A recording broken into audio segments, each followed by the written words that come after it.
अस्सलाम वालेकुम नाजरीन, मैं हूं आपका फ़रनूद रूमी और आप देख रहे हैं फ़रनूद रूमी यूट्यूब चैनल। कुछ ही देर में डॉक्टर मुहिबुर रहमान जो यहाँ इंचार्ज हैं और यहाँ कामों को संभाले हुए हैं, उनसे हम बात करने वाले हैं। कुछ ही देर में वो बाहर होंगे तो हम मालूमात लेंगे कि क्या इंतज़ामात अंदर फ़िलहाल हुए हैं। जनाब राजेश टोपे जो कि वज़ीर सेहत हैं, उन्होंने ऐलान किया है कि क्वारंटीन में इंतज़ामात अच्छे किए जाएँ। जो अफराद क्वारंटीन में रह रहे हैं, जैसे उनके लिए टीवी का इंतज़ाम किया जाए, म्यूज़िक का इंतज़ाम किया जाए, उनको अखबारात दिए जाएँ, खाने पीने का अच्छा नज़्म किया जाए, पानी पीने के लिए अच्छा दिया जाए। तो इस तरह के इंतज़ामात से मुतालिक भी हम उनसे सवालात करने वाले हैं। जैसा कि आप जानते ही हैं कि 29 अप्रैल को वज़ीर सेहत जनाब राजेश टोपे मालेगांव तशरीफ़ लाए थे और उन्होंने यहाँ के अवामी नुमाइंदों और डॉक्टर्स से मीटिंग ली थी, बाकायदा मशवरे किए थे। हमारे पास उसकी रिकॉर्डिंग भी मौजूद है। आइए हम चलते हैं, डॉक्टर साहब का वेट करते हैं, देखते हैं कब तक आते हैं। यह आप मेरे सामने देख रहे हैं जनाब मुहिबुर रहमान आ चुके हैं, जिनसे हमने थोड़ी देर पहले मोबाइल पे बात की थी, फ़ोन कॉल पे बात की। अंदर हमें सिर्फ 2 ही डॉक्टर लोगों का कॉपरेशन मिला, जिसमें खुसूसन डॉक्टर मुहिबुर रहमान अंसारी और डॉक्टर अरशद थे। बस बाकी कोई डॉक्टर और कोई नर्स वार्ड बॉय हमारे साथ ताउन करने के लिए तैयार नहीं था। हम शुक्रगुजार हैं डॉक्टर मुहिबुर रहमान, डॉक्टर अरशद और तमाम ही खादमीन के जिन्होंने हमारी खिदमत की। जी डॉक्टर मुहिबुर रहमान साहब। जी डॉक्टर साहब, क्या हालात हैं? हालात तो ऐसे हैं कि हमारे मंसूरा हॉस्पिटल के अंदर इसी पेशेंट को रखा जाता है जो स्टेबल कंडीशन में है, जिसे कोई भी क्रिटिकल कंडीशन में नहीं हो, ऐसे पेशेंट को हमारे यहाँ एडमिट किया जाता है। ऐसे तकरीबन आज के दिन हमने 12 पेशेंट को मुकम्मल तौर पर डिस्चार्ज किया है। उसमें 8 पेशेंट अभी मौजूद हैं, 3 पेशेंट को कुछ वक्त पहले ही डिस्चार्ज कर दिया गया और सारी पेशेंट अल्हम्दुलिल्लाह बहुत अच्छी हालत में हैं। इन्हें कोई किसी किस्म की कोई तकलीफ़ नहीं है। फिर भी हमने एक सपोर्टिव ट्रीटमेंट के तौर पर इनको दवाएं, टैबलेट्स, विटामिन की दे रहे हैं और हम सारे यानी जो डिस्चार्ज हो रहे हैं, इनको यही एक गुजारिश रहेगी कि आप अपने आप को जो है आइसोलेट फिर भी करके रखें कि आप इस हालात से निकल कर जा रहे हैं। आपको कुछ वक्त के लिए अपने बदन को इस ताकत के लिए इस तरीके का माहौल में रखना है ताकि आपका बदन जो है इस बीमारी से लड़ने के अब तो अल्हम्दुलिल्लाह हो चुका है काबिल। फिर भी मज़ीद ताकत के लिए आप अपने आप को दूसरों से सोशल डिस्टेंसिंग के ज़रिए से दूर रखें, तो ये आपके लिए और सोसाइटी के लिए बेहतर होगा। कुछ बच्चों के मुतालिक भी बात आ रही है कि उनके भी स्वैब टेस्ट हो चुके हैं और 23 दिन हो गए हैं, लेकिन वो बाहर नहीं आ पाए हैं अभी तक। उनके मुतालिक देखिए असल मसला क्या है यहाँ पर कि स्वैब टेस्ट तकरीबन सभी लोगों का हो चुका है जिनके दिन हो चुके हैं। जो प्रोटोकॉल यहाँ पर अप्लाई किया जाता है कि पहले स्वैब टेस्ट की रिपोर्ट जो पॉजिटिव आती है उसके 14 दिनों के बाद में दूसरा टेस्ट किया जाता है। तो इस प्रोटोकॉल के थ्रू हमने हर पेशेंट का जो सेकंड और थर्ड टेस्ट होता है ये कर लिया। लेकिन मसला कहाँ आ रहा है कि जो टेक्निकल इश्यूज़ हैं, यानी हम लोग जो जहाँ लैब में भेजते हैं तो उस लैब से रिपोर्ट आने में जो मसला हो रहा है ना, जो डिले हो रहा है, उसकी वजह से पेशेंट यहाँ पर परेशान हो रहे हैं और यही एक बुनियादी वजह है परेशानी की। अगर ओवरऑल हम देख करके पेशेंट की जो हालात है, हम फिज़िकली यहाँ प्रेजेंट रहते हैं तो हम ये कह सकते हैं कि यहाँ जितने पेशेंट हैं अल्हम्दुलिल्लाह सारी के सारे जो हैं तकलीफ़ से भरी हैं, बहुत ही अच्छी हालत में। लेकिन एक प्रोटोकॉल और जो एक सिस्टम वाइज चल रहा है कि भाई उनका टेस्ट होना चाहिए, टेस्ट की जब रिपोर्ट नेगेटिव आएगी तब उनको डिस्चार्ज करना चाहिए। तो टेस्ट तकरीबन सबको हो चुका है, इनकी रिपोर्ट नहीं आ रही है अभी तक के। जैसे जैसे आती जा रही है हम उस तरीके से उन लोगों को डिस्चार्ज करते जा रहे हैं। जैसे आज रिपोर्ट आई है 12 लोगों की, हमने 12 को डिस्चार्ज कर दिया। इनके साथ ही कुछ लोग थे, कल 2 या 3 लोग थे वो इनके साथ ही थे, लेकिन उनकी रिपोर्ट कल आ गई थी तो कल उनको डिस्चार्ज कर दिया गया। तो इस तरीके जैसे जिसकी आएगी हम उसको डिस्चार्ज करते जाएंगे। बहुत बहुत शुक्रिया डॉक्टर साहब। डॉक्टर अरशद की बात हो रही है, कहाँ?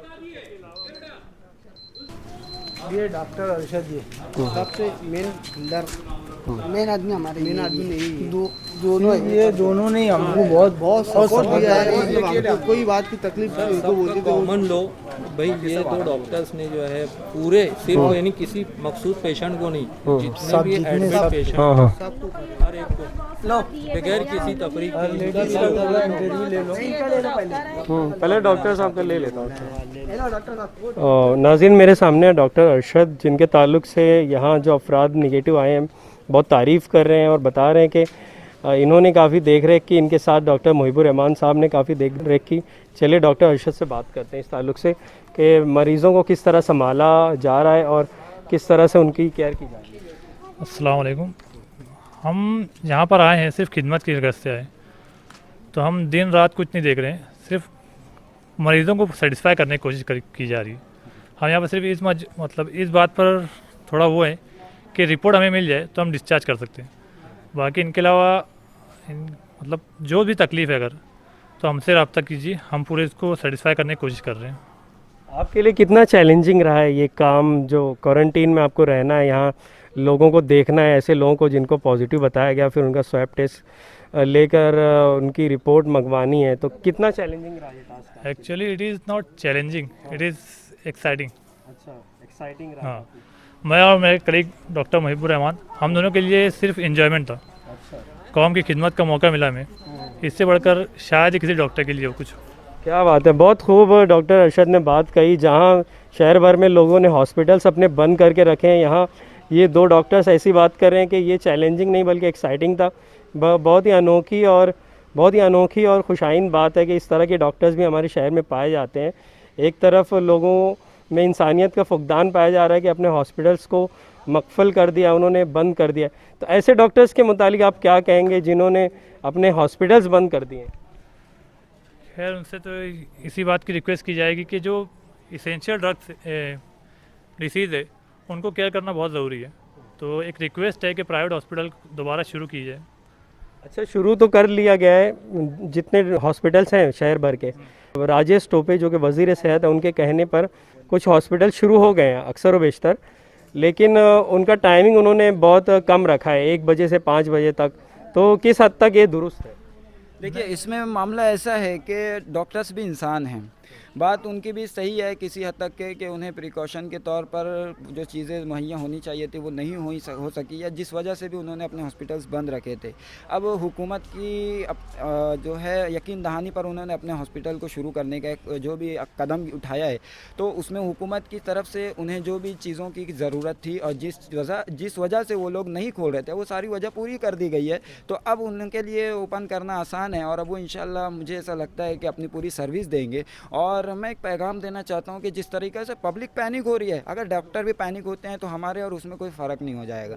तो इसलिए डॉक्टर्स की एक एक्स्ट्रा जिम्मेदारी है कि वो असल हकीकत वो समझें और कोरोना या कोविड-19 के असल पस मंज़र को जानते हुए जो हमारी आम आवाम है उसको इत्मीनान दिलाने की ज़िम्मेदारी अपने सिरों पर लें, अपने कंधों पर लें। और बस यही पैगाम देना चाहता हूँ कि खौफज़दा होने की बजाय यकीन और हिम्मत और हौसले की ज़रूरत है यहाँ पर, और इसी की कोशिश हम सबको करनी चाहिए। आवाम के लिए भी यही पैगाम है कि सोशल डिस्टेंसिंग के ज़रिए जो है पैनिक ना होते हुए अपने आप को यकीन के साथ में जो है मजबूत बनाए रखिए, और हम इंशाल्लाह इस जंग में ज़रूर जीतेंगे इंशाल्लाह उल अज़ीज़।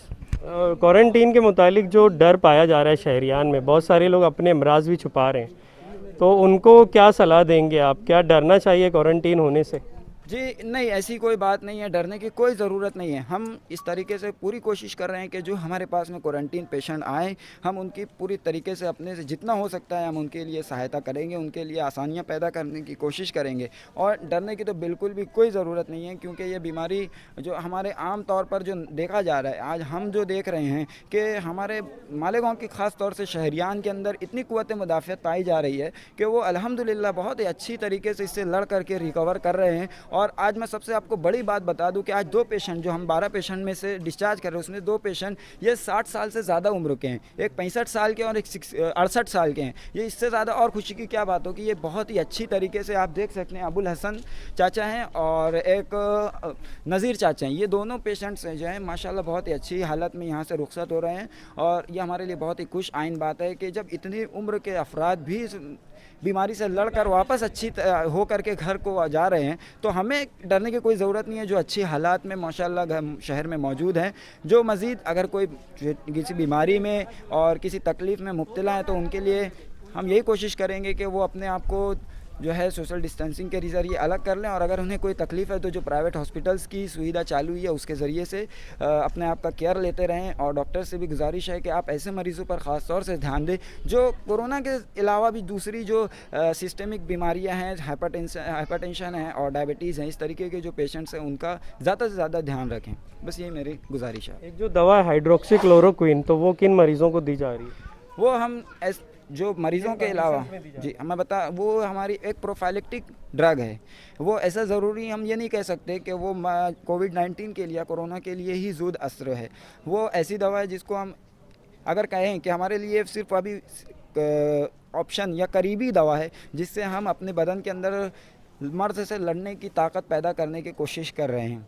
तो ऐसे मरीज़ जैसे जो काम कर रहे हैं यहाँ पर डॉक्टर्स, उनको भी ये हिदायत दी जा रही है कि वो भी दिन में एक वक्त अपने आप उस टैबलेट का इस्तेमाल करें। और जो पेशेंट्स यहाँ पर एडमिट हैं तमाम लोगों को भी उस तरीके की इस HCQS 200 और 400 का इस्तेमाल कराया जा रहा है। उसमें एक कंट्रोवर्सी आ रही है इस तरीके की कि ECG का बताया जाता है कि ECG ज़रूरी है उससे पहले। डायबिटीज़ पेशेंट्स के लिए। पेशेंट को जो है इसमें देने से पहले उसका एहतियात करना चाहिए कि उनका BSL और उनका जो शुगर लेवल है वो जांच करते हुए इसका इस्तेमाल कराना ज़रूरी है, क्योंकि इसकी वजह से एक कंट्रोवर्सी यही आ रही है कि इनका BSL जो शूटअप होता है उसकी वजह से मज़ीद कॉम्प्लिकेशन आ सकते हैं। इसलिए इनका इस्तेमाल करने से पहले और इसके इस्तेमाल के दरमियान में अगर इसका BSL हम लोग मॉनिटरिंग करते हुए करते हैं तो इंशाल्लाह इसके बेहतरीन रिजल्ट आएंगे। बहुत बहुत शुक्रिया। तो नाज़रीन ये थे डॉक्टर अरशद और डॉक्टर मुहिबुर रहमान। डॉक्टर मुहिबुर रहमान और इशा डॉक्टर ये दोनों बहुत कोऑपरेट करे और वक्त में ट्रीटमेंट वगैरह बहुत देते रहे हम लोग को। आस्वादन बहुत अच्छा दिए ताकि आधे ट्रीटमेंट से ज़्यादा तो उनसे बोल बच्चन उनके खुश हो गए हम। 2 डॉक्टर हम लोग के पास आए, वो डॉक्टर मुजीबुर रहमान और डॉक्टर अरशद, ये लोग हम लोग की बहुत अच्छी देख रेख की है और काफ़ी वो दोनों बहुत अच्छे थे। हम लोग को सिर्फ बातें से हम लोग की दिल खुश कर दिया। हम लोग को दवा से ज़्यादा वो लोग की दुआ कबूल हो गई है।